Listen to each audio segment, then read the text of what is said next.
하나님은 당신을 사랑하십니다. 다시 인사합시다. 당신은 복 있는 사람입니다. 또 인사하겠습니다. 오늘도 좋은 일이 있습니다. 제목을 따라하겠습니다. 화에서 벗어납시다. 오늘 본문 말씀을 보면은 하나님께서는 위선적인 사람들, 그 마음에 그냥 형식적이고 외식하는 그런 사람들을 너무나 그냥 미워하는 모습들을 보게 되어지죠. 왜냐면 성경 말씀 보시면 하나님이 정말 위선을 갖고 있는 사람들을 너무나 싫어하시거든요. 근데 신앙생활 하시는 사람들 가운데 겉과 속이 다른 사람들이 꽤나 많아요. 겉모습은 정말 아름답고 얌전해 보이고 또 많이 착한 모습처럼 보이는데 속에는 정말 위선이 가득 차서 탐욕과 악독과 시기질투와 원망불평이 가득한 그런 사람들이 워낙 많이 있는 것들을 보게 되어지죠. 우리 하나님은 우리의 심령, 우리 중심을 살펴보시는 주님이신 줄로 믿습니다. 시편 139편 1절 4절 읽어볼까요? 139편 1절 4절 시작. 여호와여, 주께서 나를 살펴보셨으므로 나를 아시나이다. 주께서 내가 앉고 일어섬을 아시고 멀리서도 나의 생각을 밝히 아시오며 나의 모든 길과 내가 눕는 것을 살펴보셨으므로 나의 모든 행위를 익히 아시오니 여호와여, 내 혀의 말을 알지 못하시는 것이 하나도 없으시니이다. 아멘. 하나님께서 우리의 삶의 모든 것들을 다 살펴보시는데 앉고 일어섬을 다 알고 계시고 멀리서도 우리의 생각을 밝히 알고 계시고 또 우리가 모든 가는 길과 내가 눕는 것까지도 하나님이 다 알고 계시고요. 할렐루야.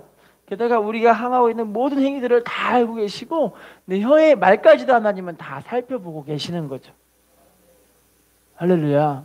그래서 내가 행하고 있는 모든 것들이 이게 형식적인 것인가 아니면 정말 하나님을 뜨겁게 사랑하는 모습인가를 다 알고 계신다라는 거죠.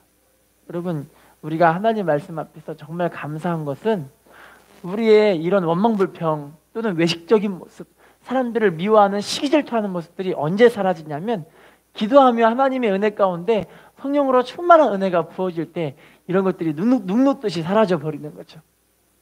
할렐루야. 그래서 우리가 진실한 신앙생활을 하게 하시는 줄로 믿습니다. 한번 인사해 볼까요? 성령으로 충만한 당신이 축복의 주인공입니다. 여러분, 그래서 오늘 말씀이 우리 예수님께서 화를 선포하시는 장면인데 우리 모두는 화가 아니라 축복을 선포하는 사람들이 되었으면 좋겠습니다. 인사합시다. 축복이 있을진저. 하나님의 축복을 오늘 말씀을 통해서 내가 이거에 대해서 반대로 행하면 하나님 보시는 축복된 삶으로 회복되어지겠다 깨닫는 시간들이 되었으면 좋겠습니다. 자, 본문입니다. 누가복음 11장 42절 읽어볼까요? 시작. 화 있을진저 너희 바리새인이여, 너희가 박하와 운양과 모든 채소의 11조는 들이되 공의와 하나님께 대한 사랑은 버리는도다. 그러나 이것도 행하고 저것도 버리지 말아야 할지니라. 따라합시다. 이것도 행하고 저것도 버리지 말아야 할지니라. 여러분, 예수님은 11조에 대해서 말씀하셨어요. 할렐루야. 여러분, 모든 성경에 어떤 분들은 이렇게 이야기를 해요. 신약 성경에 어떻게 11조에 대한 이야기가 있냐? 그런데 예수님이 직접 말씀하신 것이 바로 11조에 대한 계명이에요. 할렐루야. 바리새인들이 박하와 운양과 채소의 11조는 정말 잘 드려요. 오늘날로 말하면 우리가 155만 5천 원의 월급을 받았더라면 15만 5,500원까지 잘라서 드리는 아주 그냥 철두철미하게 하나님께 11조를 잘 드리는 사람들이 바로 이런 사람들이었던 거예요. 그런데 이 사람들이 안타깝게 하나님 앞에 뭐를 버렸냐면 마음을 버리게 된 거죠. 할렐루야. 여러분, 우리가 하나님께 드려지는 11조 생활 반드시 해야 할 줄로 믿습니다. 성경에 보시면 11조에 대한 이야기들이 나와 있어요. 누가복음 18장 12절 말씀 읽어볼까요? 시작. 나는 일해에 2번씩 금식하고 따라합시다. 소득의 11조를 드리나이다. 여러분, 11조는 소득의 11조예요. 소득의 11조. 자, 레위기 27장 30절 읽어볼까요? 시작. 그리고 그 땅의 10분의 1 곧 그 땅의 곡식이나 나무의 열매는 그 10분의 1은 여호와의 것이니 여호와의 성물이라. 따라합시다. 땅의 곡식의 11조. 여러분, 참 감사한 건 땅의 소산물에 대한 11조도 하나님이 받으신다고 이야기를 해요. 여러분, 그래서 이 땅의 수산물에 대해서 어떤 분들은 인건비 빼지, 재료때 빼지, 이래서 하나님께 드리는 것이 아니라 수산물에 대해서 하나님께 드리려고 지금 이야기를 하고 있어요. 할렐루야. 여러분, 기왕이면 하나님 받으시는 축복된 11조 생활 하시기를 부탁드리겠습니다. 록펠러라고 다들 알고 계시죠? 이 사람은 11조로 하나님께 어마어마한 축복을 받은 사람인데요. 이 사람이 어떤 분이 와갖고 찾아와서 이 사람에게 물어봐요. 아니, 록펠러 씨, 지금까지도 당신은 11조를 잘 드리고 있습니까? 라고 이야기를 해요. 그랬더니 이 사람이 하는 말이, 저는 실은요, 어릴 적에 우리 부모님으로부터 11조의 교육을 받았는데, 내가 너무 어릴 적에 부모님이 심부름을 해가지고 다른 사람을 통해서 너무 예쁘다고 나한테 1달러 50센트를 주셨어요. 1달러 50센트. 자, 그런데 이거 가지고 어머니께 와서, 어머니, 내가 그리 다른 사람에게 심부름을 해가지고 이걸 심부름 값으로 받아왔어요. 그런데 어머니 이렇게 들으니까 어머니가 하는 말이, 록펠러야, 나는 네가 이 1달러 50센트에 대한 11조를 하나님께 드린다면 내가 너무나 자랑스러울 것이다, 이야기를 하는 거예요. 그래서 이분이 1달러 50센트의 11조가 얼만큼이죠? 잘 기억이 안 나네요. 한 15센트 정도 되나요? 이걸 하나님께 이렇게 올려드리면서 너무 기뻐했고 자랑스러웠다는 이야기를 하시는데, 이분 이런 얘기를 해요. 내가 이 어릴 적에 1달러 50센트부터 하나님께 11조를 드리지 않았더라면 내가 처음 100만 달러를 벌었을 때 그거에 대한 11조를 못 드렸을 것입니다, 이야기를 하는 거예요. 여러분, 근데 그분이 이렇게 철저하게 11조를 하시는 이분이 어느 날 큰 시련을 겪게 됩니다. 11조 생활을 열심히 하고 하나님의 은혜 가운데 정말 열심히 살고 기도하니까 하나님의 음성을 듣고 믿음으로 순종하는 사람이 된 거예요. 자, 그런데 어느 날 막 기도하다가 어떤 분이 광산을 이제 철거를 시키려고 하는데, 이 폐광산이 금맥이 쏟아지는 그런 광산이었던 거예요. 그런데 이거를 사람들이 채취를 하다가 더 이상 안 나오니까 이제 못하겠다 싶어가지고 이 록펠러 씨가 어마어마한 돈을 들여서 그걸 사들였어요. 그런데 웬걸요, 하나님께 기도해보고 이 광산을 샀는데 광산을 파고 파는데 금이 안 나오는 거예요. 자, 인부들은 쫄딱 망해가지고 계속해서 임금을 못 주고 있죠. 와, 인부들은 막 농성을 하고 막 데모를 하고 난리인 거예요. 월급을 달라. 그러는데 아무리 파도 안 나오는 거잖아요. 그래서 이분이 하나님께 기도합니다. 하나님, 내가 하나님께 지금까지 11조 생활을 어긴 적이 없었습니다. 내가 하나님께 주일 성수를 어긴 적이 없었습니다. 내가 하나님께 드려지는 모든 헌물들에 대한 것을 하나님께 어긴 적이 없었고, 내가 하나님과 교제하며 기도하는 시간들을 어긴 적이 없었습니다. 그런데 하나님, 어찌하여 나에게 이런 시련을 주시나이까? 라고 하나님께 기도를 하는 거예요. 그러면서 하나님께 뭐라고 기도하냐면, 하나님, 이제 하나님의 살아계심을 보여주십시오 하는 거예요. 따라합시다. 하나님의 살아계심을 보여주십시오. 여러분, 하나님과 막힘없는 교제 속에서 이런 기도 참 필요한 것 같아요. 자, 그런데 갑자기 하나님의 음성이 들리는데 뭐라고 하냐면, 록펠러야, 실망하지 마라. 네가 지금 파고 있는 거기다가 조금만 더 파면 된다, 얘기를 하시는 거예요. 자, 인부들은 기기를 다 놓고 막 돈 내라 그러는데 이 록펠러 씨가 삽을 들고 하더니요, 삽으로 곡괭이로 가더니 자기 혼자 막 파고 있는 거예요. 할렐루야. 막 파는데 어떤 일이 벌어지냐면, 조금 더 파니까 거기서 뭐가 나오냐면 석유가 막 쏟아지기 시작하는 거예요. 석유요. 할렐루야. 록펠러 씨가 그래서 일약 석유 갑부가 돼버리는 그런 하나님의 은혜를 받게 됩니다.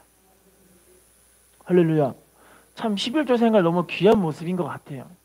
왜냐면 내 소득의 11조를 하나님께 올려드린다, 이건 참 쉽지가 않거든요.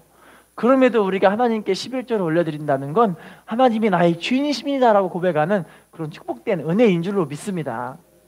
자, 그런데 이스라엘 백성들 가운데 바리새인들은요, 안타깝게 11조는 하지만 하나님을 향한 사랑하는 마음을 빼버린 거예요. 할렐루야. 여러분, 우리 믿음의 생활을 하면서 나 하나님께 11조하고 주일 성수 열심히 했으면 됐지, 여기서 끝나버리면 안 되는 거예요. 할렐루야. 따라합시다. 마음이 빠지면 안 됩니다. 하나님을 사랑하는 마음이 있어야 합니다.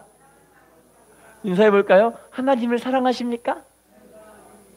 여러분, 사랑한다는 거 세 가지만 보면 알아요. 사랑한다는 거. 할렐루야. 따라합시다. 마음, 몸, 물질. 세 가지만 보면 이 사람이 정말 하나님을 사랑하는지 알아요. 여러분, 솔직히 말씀해 보세요. 내 자식이 너무너무나 사랑스러우면 자식을 가까이 하시나요? 하면 멀리 떨어뜨려 놓으시나요? 가까이 하시죠? 오죽하면 손이나 잡아보려고 얼마나 그냥 그러겠어요.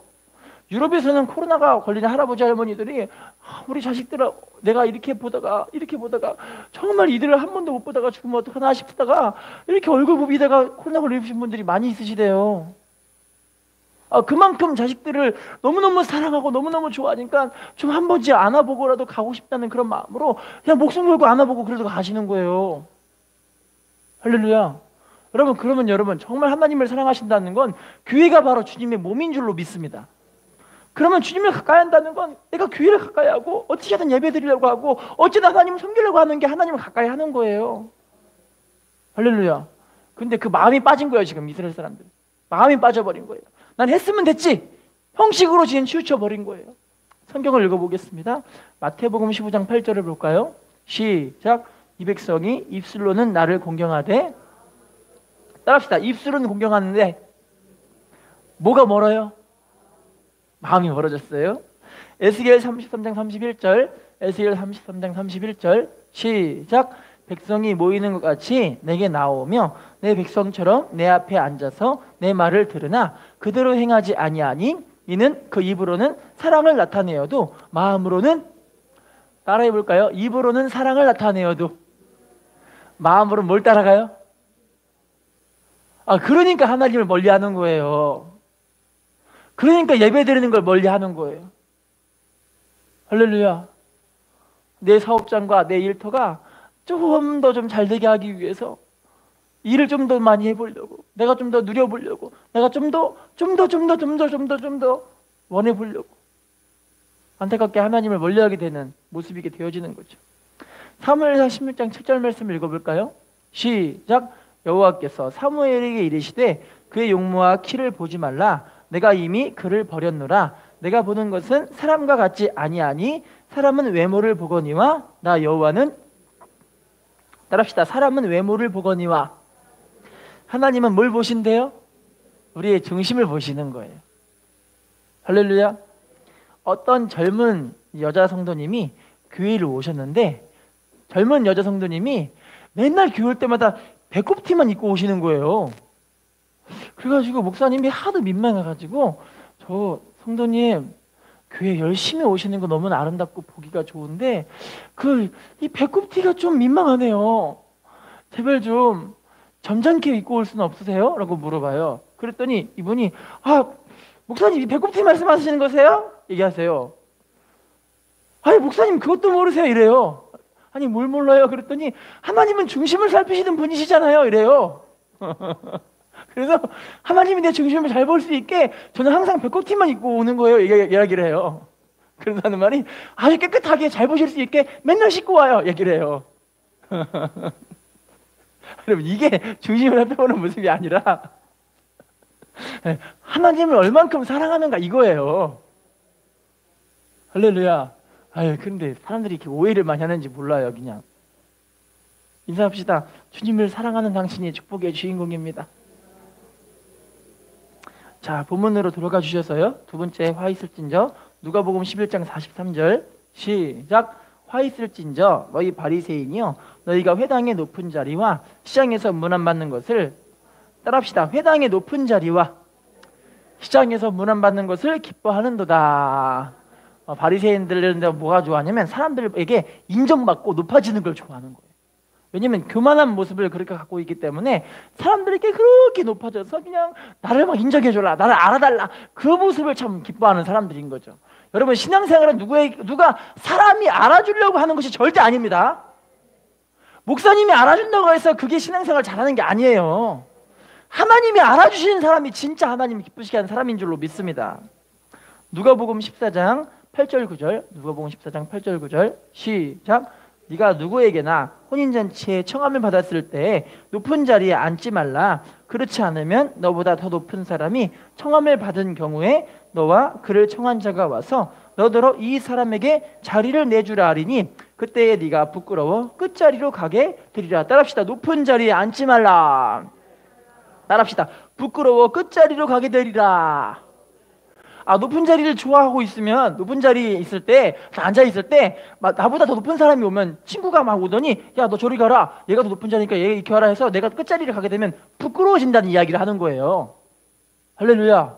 여러분, 우리가 높은 자리에, 사람들에게 인정받는 자리를 가게 되면 안타깝게 부끄러운 모습을 우리가 이제 보게 되는 것들을 알게 되는 거죠. 어떤 대령으로 갓 진급한 한 장교분이 계셨습니다. 이제 대령이니까 말똥이 새끼잖아요. 그래서 이제 자기 사무실에 딱 들어가가지고 좋네 하면서 계급장을 만져보면서 기분 좋아하고 이러고 있는 거예요. 자, 그런데 이렇게 너무 자기 스스로를 너무 기뻐하고 좋아하는 이 찰나에 갑자기 떡떡떡 하더니 사병이 딱 들어가가지고 이등병 짝대기 하나 딱 들어오더니 충성하고 이러면서 자기가 들어와서 한 용무를 이야기하려고 하는데 이 대령이 갑자기 이렇게 얘기를 해요. 저기 이등병 잠깐 기다려보시오 하더니 이 전화기를 갑자기 딱 들더니 여보세요 장군님, 저를 오늘 만나주신다고요? 내가 진급한 걸 너무 축하하신다고요? 너무너무 좋습니다. 언제 만나고 싶으시다고요? 네, 가겠습니다. 알겠습니다 하는 전화를 딱 끊는 거예요. 그러더니 근엄한 표정으로 이등병에게 왜 왔나? 라고 물어봐요. 그랬더니 이등병이 뭐라고 하냐면요, 대령님의 사무실에 전화선을 놓으러 왔습니다 라고 이야기를 하는 거예요. 무슨 말인지 모르시겠군요. 전화가 끊겨있는 아무것도 아닌 전화인데도 불구하고 이 대령은 이등병에게 자기가 진급한 걸 자랑하려고, 자기가 잘 나간다는 걸 자랑하려고 장군님 그렇게 이야기를 하고 있던 거예요. 할렐루야. 여러분, 이렇게 잘난 척 하다 보면 부끄러움을 당하게 되어지는 거죠. 그럼 믿음 생활도 마찬가지입니다. 여러분, 겉모습 보고 판단하면 절대 안 돼요. 그리고 말 잘하는 사람들 보면은, 교회 안에서 보면은 다 그냥 말 잘하는 사람들이 안타깝게 그냥 사고를 치는 사람들이 많더라고요. 인사합시다. 하나님은 우리의 중심을 살피십니다. 자, 그래서요, 마가복음 12장 38, 39절 말씀 읽어볼게요. 시작. 예수께서 가르치실 때 이르시되 긴 옷을 입고 다니는 것과 시장에서 문안받는 것과 회당의 높은 자리와 잔치 윗자리를 원하는 서기관들을, 따라합시다. 윗자리를 원하는 서기관들을 삼가라. 삼가라는 말이 무슨 말이냐면 조심하라는 거예요. 이렇게 높은 자리를 좋아하고 자기를 드러내기를 좋아하는 그런 사람들을 조심해야 합니다. 할렐루야. 인사합시다. 우리는 높은 자리를 좋아하면 안 됩니다. 자, 그러면 성도들은 어떻게 해야 될까요? 성도들은요, 로마서 12장 10절 말씀입니다. 시작. 형제를 사랑하여 서로 우애하고 존경하기를, 서로, 따라합시다. 서로 우애하고 존경하기를 먼저 합시다. 인사합시다. 당신을 주 안에서 존경합니다. 다시 인사합시다. 당신을 주 안에서 사랑합니다. 우리가 먼저 이렇게 사랑하는 거예요. 먼저 존경하는 겁니다. 자, 다음 말씀 빌립보서 2장 3절 시작. 아무 일에든지 다툼이나 허영으로 하지 말고 오직 겸손한 마음으로 각각 자기보다 남을, 따라합시다. 겸손한 마음으로 자기보다 남을 낮게 여기고, 우리는 남이 나보다 낫다라고 항상 생각하는 거예요. 할렐루야.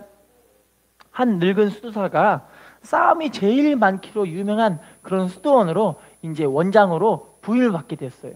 그 원장으로 부임을 받아서 이 늙은 수도사가 수도원의 문을 꽝꽝꽝 두드리는데 이 수도원 문이 딱 열리더니 젊은 수도사들이 딱 보면서 이 늙은 수도사를요 데려오더니 뭐부터 일을 시키냐면 주방에 설거지를 먼저 시키는 거예요. 그래서 이 늙은 수도사가 아무 말도 없이 그냥 이 설거지 스테이지를 가더니 내내 부엌에서 설거지만 하고 있는데, 그걸 몇 달 동안 하냐면 한 달이 지나고 두 달이 지나고 세 달이 지나도록 계속 설거지만 하는데 주변에서 이 젊은 수도사들이 늙은 수도사를 막 구박하는 거예요. 막 구박하고 막 깔아뭉개고 막 험한 말을 막 하고 막 그러는 거예요. 자, 그러나 어느 날 이제 수도원을 감독하는 감독이 이제 왔어요. 와더니 이 수도원의 문을 당당 두드리니까 젊은 수도사들이 오니까 감독님에게 막 쩔쩔매잖아요. 쩔쩔매고 막 이러고 있는 거예요. 그래서 이 감독이 막 순찰을 하는데 이제 물어봅니다. 수도사들에게. 내가 이번에 부임한 새로운 원장님은 어디 계시냐라고 물어봐요. 그랬더니 새로운 원장님은 안 오셨는데요 라고 이야기를 해요. 그랬더니 아니, 내가 3개월 전에 늙은 수사를 여기에 보냈는데 그 수사사님이 어디 가셨나? 그분이 바로 그 유명한 로렌스 원장님이시네라고 이야기를 하는 거예요. 여러분, 로렌스 형제 혹시 아세요? 지난번 제가 말씀드렸는데 하나님의 임재 연습 기억나시죠? 하나님의 임재를 그렇게 충만하게 임해서 나중에 국왕에게까지도 조언을 하게 되어주는 되게 멋있는 그런 하나님의 사람으로 쓰임 받는 사람인데, 이분이 그 원장님으로 파송이 됐는데 사람들은 이분을 원장님으로 알아보지 못하고 그냥 일개 수도하러 온 그런 사람으로 알고 그냥 막 구박해 버린 거예요. 사람들이 깜짝 놀래가지고 막 하더니 그 늙은 수다들을 데리고 오더니 죄송합니다, 잘못합니다 하면서 쩔쩔매면서 있는데, 이게 늙은 수다가 하는 말이 걱정하지 마시게 얘기를 하는 거예요. 나는 원래 낮은 사람일세 이야기를 하는 거예요. 할렐루야. 너무 귀하지 않아요? 그래서 그 수도원이 말썽을 다 이제 종식을 시켜버리고 정말 하나님께 또한 사람들에게 칭찬받는 그런 수도원으로 쓰임받았다는 그런 이야기가 있어요. 할렐루야. 여러분, 우리가 낮아지면요 하나님이 우리를 높여주세요. 따라합시다. 내가 낮아지면 하나님이 높여주십니다. 인사합시다. 당신은 하나님이 높여주는 사람입니다. 자, 그러면요 다음 말씀 봐볼까요? 본문입니다. 누가복음 11장 44절 시작. 화 있을진저 너희여 알지 못하느니라. 따라합시다. 평토쟁한 무덤 같아서 밟는 사람이 알지 못하느니라. 무슨 말이냐면 예수님이 지금 바리새인들의 내부적인 이런 부패에 대한 이야기를 하는 거예요. 겉에는 그냥 평토쟁한 무덤 같이 아무렇지도 않은 것처럼 보이지만 이미 안에는 썩은 것이 가득하다 이야기를 하는 거예요. 자, 읽어볼게요. 마태복음 23장 27절 시작. 화 있을진저 외식하는 서기관들과 바리새인들이여 회칠한 무덤 같으니 겉으로는 아름답게 보이나 그 안에는 죽은 사람들의 뼈와 모든 것. 따라합시다. 회칠한 무덤 같으니. 여러분, 회칠한 무덤이라는 것은 아름답게 이제 사람들에게 눈에 띄게 아름답게 보이려고 만들어 놓은 그런 무덤이에요. 그 무덤 만든 이유가 뭐냐면 민수기 19장 16절 보시면 사람들이 무덤을 만지면, 죽은 사람들의 이런 무덤을 만지면 7일 동안 부정이라는 것을 겪게 되기 때문에 그 부정을 하지 않게 하기 위해서 무덤을 일부러 아름답게 만들어 놓은 거예요.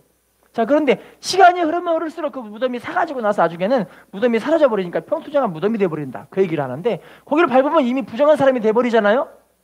그 안에는 이미 죽은 것들의 온갖 더러운 것들이 가득하기 때문에, 다 썩은 시체들이 있기 때문에. 할렐루야. 여러분, 그래서 주님의 이 말씀은요 겉은 교묘하게 아름다워 보이지만 이미 속은 다 썩어버렸다. 여러분, 우리 믿음 생활의 이 모습이 아닐까 싶어요.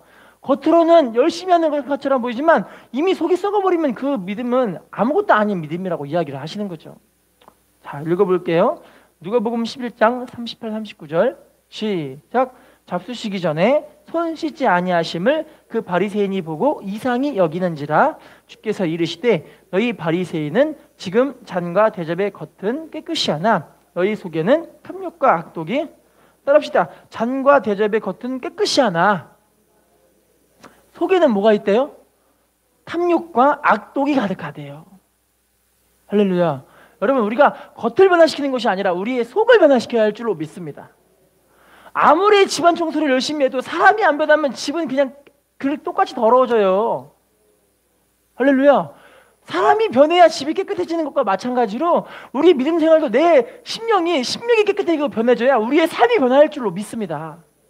인사합시다. 심령을 깨끗하게 하여야 합니다. 다시 인사합시다. 위선을 버려야 합니다. 독일의 어느 마을에 아버지에 대해서 긍지와 자부심을 가졌던 유대인 소년이 한 명 있었어요. 이 소년이 아버지를 얼마나 사랑하고 존경했냐면 이 아버지가 유대교에 대해서 엄청나게 그냥 열심히 있는 그런 아버지거든요. 가족들 모두에게 다들 유대교를 이렇게 믿어라, 하나님을 이렇게 섬겨라 막 가르치는 그런 아버지였던 거예요. 그래서 아들이 아버지 보기에 너무너무 자랑스러워가지고 와, 우리 아버지 너무 멋진 아버지다 그러는데, 이제 이 아버지가 다른 마을로, 옆에 마을로 이사를 갔어요. 자, 이사마을을 갔는데 그 마을에는 유대교가 한 명도 없고 그 교회는 개신교, 기독교 교회만 딱 한 개 있는 거예요. 그래서 이 아버지가 이사를 와서 그 마을에다가 이제 사업을 하게 됐어요. 사업을 했는데, 사업을 하면서 자기 가족들에게 모이면서 가족들에게 뭐라고 하냐면, 얘들아, 이제부터 오늘부터 우리는 유대교가 아니라 기독교다라고 이야기를 해요. 그래서 물어봅니다. 아니 아버지, 왜 우리가 유대교에서 기독교를 개종을 해야 되나요? 라고 물어봤더니 아버지가 하는 말이 여기는 사업할 수 있는 대상이 기독교밖에 없어, 이야기를 하는 거예요.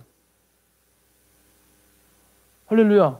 알고 보니까 아버지가 유대교를 믿었던 이유가 뭐냐면, 유대교를 믿은 것이 아니라 그냥 사업하려고 유대교를 따라갔던 거고, 지금은 또 기독교 이유가 뭐냐면 그 마을엔 기독교밖에 없으니까 사업하려고 기독교를 믿는 척하는 거예요. 할렐루야. 이와 같은 위선으로 인해서 이 아들이 너무너무 괴로움을 당하는 거예요. 마음이 너무 아픈 거예요. 우리 아버지가 말한 저 신이란 분이 과연 있나? 하나님이란 분이 정말 있는 것인가? 막 고민하고 그 고민이 이분의 일생을 평생을 괴롭히는 거예요. 나중엔 이분이 이제 영국으로 유학을 가서 영국에서 이 헤겔의 이 무슨 이 철학책이 있는데 그 철학을 열심히 연구하다가 나중에는 그분이 이런 책을 썼어요. 범철학 비판. 그 책이 무슨 책인지 혹시 아세요? 범철학 비판? 못 들어보셨죠? 이게 공산주의를 주창하는 사람들의 그런 내용이에요. 세 가지 사상을 갖고 있는데, 첫 번째는 하나님은 없다. 두 번째, 인류의 윤리도 없다. 세 번째, 종교는 아편이다.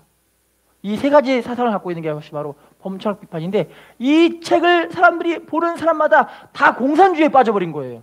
이 사람이 바로 마르크스입니다. 칼 막스. 기가 막히죠? 이 한 사람 때문에, 아버지의 위선적인 행동 때문에 전 세계가 지금 공산주의로 얼마나 큰 지금 고통을 겪고 있는 사람들이 많아요. 할렐루야. 여러분, 이것뿐만이 아니에요. 공산주의를 주장했던 북한이라는 사람 알고 계시잖아요. 북한에 있는 김일성. 김일성의 아버지 어머니가 바로 장로님 권사님이셨대요. 김일성의 자서전을 보면 뭐라고 되어 있냐면요, 아버지랑 어머니랑 오늘 교회를 갔다. 교회를 가서 앉아 있는데 아버지 어머니는 예배가 시작할 때부터 끝날 때까지 계속 졸고 계신다. 목사의 설교는 지루하고 재미가 하나도 없다. 하나님이 살아계신다면 우리 부모님이 저렇게 하나님 말씀을 들으면서 저렇게 졸고 계실까? 하나님은 없다 써놓은 거예요. 무섭지 않아요, 여러분? 이렇게 위선적인 신앙생활이 사람의 인생을 망치는 것도 모자라서 지금 온 인류를 지금 위협하고 있는 이상한 사상이 만들어진 거예요. 할렐루야. 여러분, 우리가 그래서 이런 위선적인 신앙생활은 정말 하나님 보시기에도 안타까운 모습인 줄 믿습니다. 자, 인사합시다. 위선을 버려야 합니다. 마태복음 15장 11절입니다. 15장 11절 시작. 입으로 들어가는 것이 사람을 더럽게 하는 것이 아니라 입에서 나오는 그것이, 따라합시다. 입에서 나오는 그것이 뭘 더럽게 합니까? 우리 마음에 있는 것이 날 더럽게 하는 거예요. 그러니까 겉을 아무리 열심히 치장하려고 해도 그것은 깨끗해지는 것이 아니라는 거죠. 다음 말씀입니다. 누가복음 11장 41절 시작. 그러나 그 안에 있는 것으로 구제하라. 그리하면 모든 것이 너희에게, 따라합시다. 우리의 심령으로 구제해야 합니다.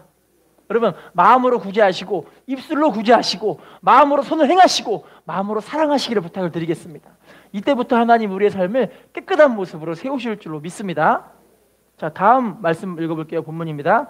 누가복음 11장 45절 본문이에요. 시작. 한 율법 교사가 예수께 대답하여 이르되 선생님, 이렇게 말씀하시니 우리까지, 따라합시다. 우리까지 모욕하심이니이다.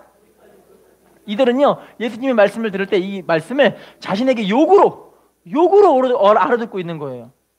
여러분, 참 저도 이런 얘기를 많이 들어, 우리 교회에서는 이런 얘기 들은 적이 별로 없는데 주변에 목사님들이 이야기를 들으면 참 많이 안타까운 이야기들을 많이 들어요. 목사님이 딱 설교를 하면 성도님 가운데 막 목사님께 찾아가더니 목사님 어떻게 그럴 수가 있어요? 오늘 이 설교 나들이랑 하는 얘기죠?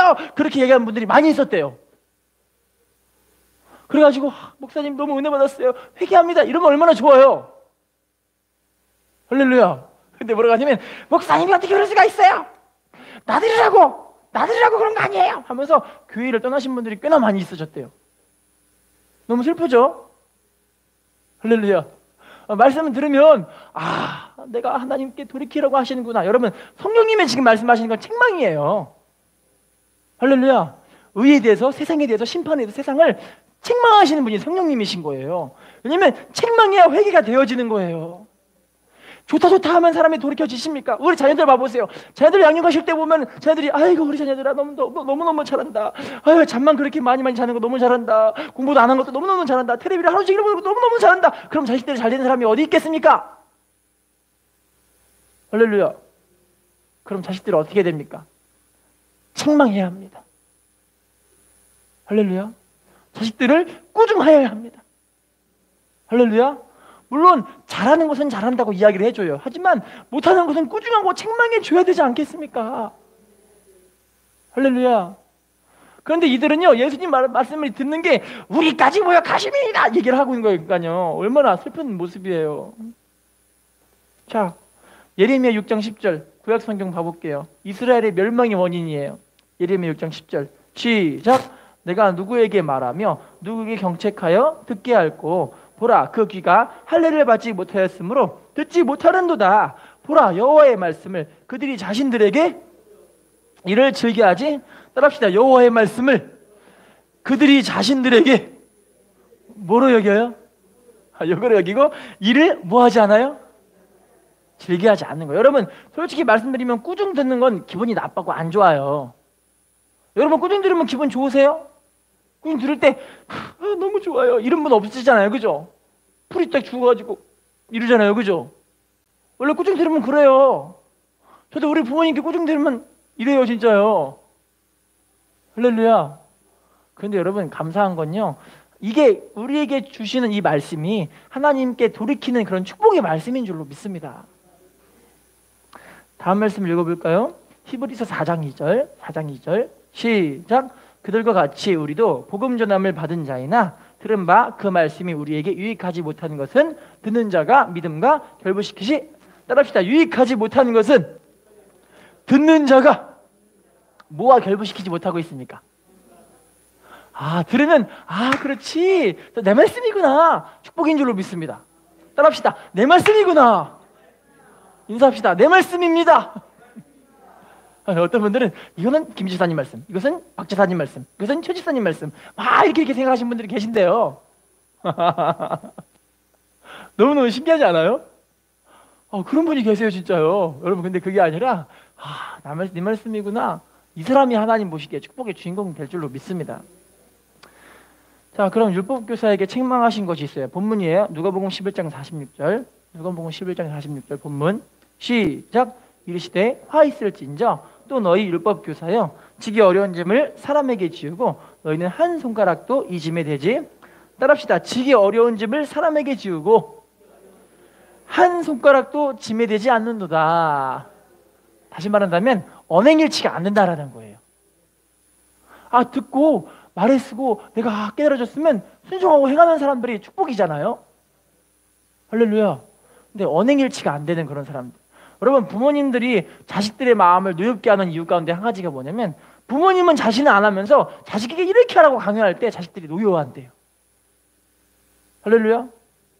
여러분, 정말 목회자도 여러분들에게 말씀드리는 게 우리가 기도해야 됩니다 말씀드리는 이유가 뭐냐면, 기도 생활을 우리가 해야만 같이 살 수 있기 때문에, 주의 종도 기도를 하는 사람이기 때문에 여러분들에게 기도해라고 말씀드리는 거예요. 할렐루야. 하나님 앞에 믿음으로 우리가 말씀 들었을 때 그렇지, 내 말씀이구나, 이 사람이 바로 하나님의 축복이고 하나님의 은혜 받은 자로 새롭게 하실 줄로 믿습니다. 본문입니다. 마지막 말씀입니다. 마지막 말씀 야고보서 4장 17절 시작. 그러므로 사람이 선을 행할 줄 알고도 행하지 아니하면, 따라합시다. 선을 행할 줄 알고도 행하지 아니하면 어떻게 된대요? 죄래요. 그러니까 듣고 이게 순종하는 사람들은 축복과 은혜. 할렐루야. 따라합시다. 행할 줄 아는 사람은 축복과 은혜요. 행하지 못하는 사람은 뭐라고 나와 있어요? 죄래요, 죄. 여러분, 우리 함께 믿음으로 한마음 되어져서 하나님 보시기에 귀한 믿음으로, 하나님이 인정하시는 믿음으로 복을 받으셨으면 좋겠습니다. 미국에 있는 알래스카가 어떤 지역인지 알고 계시죠? 되게 추운 지역이잖아요. 거기에 스티브라는 청년이 살았어요. 그 청년이 처음으로 전도를 받고 교회를 나왔습니다.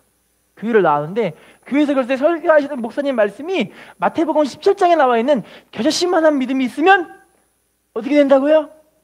이 산을 들어서 바다에 던지라면 된대요, 그죠? 근데 그 말씀을 듣는 순간에 그 스티브 청년의 눈이 번쩍 뜨이는 거예요. 교회는 항상 재미없고 따분한 말씀만 듣는 줄 알았는데, 알고 보니까 하나님의 기적의 이야기를 들으니까 너무너무 신기한 거예요. 그래서 귀가 번쩍 뜨이는 게 뭐냐면, 자기 집에 뒷산이 있는데, 뒷산이 눈이 올 때마다 눈사태가 엄청나게 나가지고, 그래, 저 산을 기도함으로 치워보자 마음이 생긴 거예요. 할렐루야. 눈사태가 나니까 자기 집이 맨날 잠기고 그러니까 얼마나 괴롭겠어요. 그래서 하나님께 기도하면서 하나님, 제가 저 산을 명령해서 저 바다에 던지라고 명령하겠습니다 기도하는 거예요. 자, 그런데 그 기도를 하루, 이틀, 3일, 일주일, 한 달 막 지나가는데 그 청년이 기도하는 모습을 목사님이 들은 거예요. 그런데 그 마음에 걱정이 드는 거예요. 아니, 불신자가 이제 갓 예수 믿은 사람이 이제 교회 나온 지 얼마나 됐다고 그 말씀을 듣고 지금 산을 명령해서 바다에 던지라는 그 기도를 지금 하고 있단 말이야. 안 들어주면 어떡하지 하면 하나님께 기도해요. 목사님, 하나님, 저 성도가 믿음이 실족해서 하나님을 떠나버리면 어떡합니까? 얘기를 하는 거예요. 하나님 알아서 하십시오. 하나님 알아서 하십시오 하면서 목사님이 이 청년을 위해 중보로 기도를 하는 거예요. 자, 그런데 이 청년이 40일이 지났어요. 그리고 1년이 지났어요. 그럼에도 불구하고 기도를 멈추질 않습니다. 할렐루야. 온 성도가 다 함께 걱정하기 시작하는 거예요. 하나님, 저 성도가 실족하면 어떡합니까? 자, 그런데 1년이 딱 지나고 나서요, 이 성도가 싱글벙글한 모습으로 목사님께 왔어요. 그랬더니 목사님께 뭐라고 하냐면, 목사님, 20세기는 글쎄요, 하나님이 산을 들어 바다에 던지는 것이 아니라 포크의 힘과 중적인 비를 통해서 하나님이 던져버리시더라고 얘기를 하는 거예요. 왜냐면 바다의 간척 사업을 위해서 이게 흙이 필요한데, 이 산을 사람들이 막 그냥 공사해중으로 해가지고 바다를 메꿔버렸다는 그런 이야기를 하시는 거예요. 할렐루야. 너무 이야기를 듣고 나서, 이렇게 하나님 말씀을 듣고 나서 순종할 줄 아는 사람들은 참 복을 받는 것 같아요. 왜냐면 하나님을 체험하는 것만큼 믿음이 자라잖아요. 하나님의 은혜를 보는 것만큼 내가 하나님을 신뢰하게 되어졌잖아요. 할렐루야. 네, 결론입니다. 성도님은요, 이렇게 날마다 하나님을 가까이해서 이런 화 있을진저가 아니라 복이 있을진저라는 그런 축복된 신앙생활을 하셨으면 좋겠어요. 그래서 하나님의 나라와 의를 구하는 일에 믿음으로 들여주면 쓰임 받으셔서 이 악한 시대에 정말 하나님께 영광 드리는 축복으로 마음껏 쓰임 받으시기를 예수님의 이름으로 부탁을 드리겠습니다. 인사합시다. 당신은 복 있는 사람입니다. 인사합시다. 당신의 순종을 하나님이 귀하게 여기십니다. 인사합시다. 오직 믿음으로 주의 말씀을 이뤄갑시다.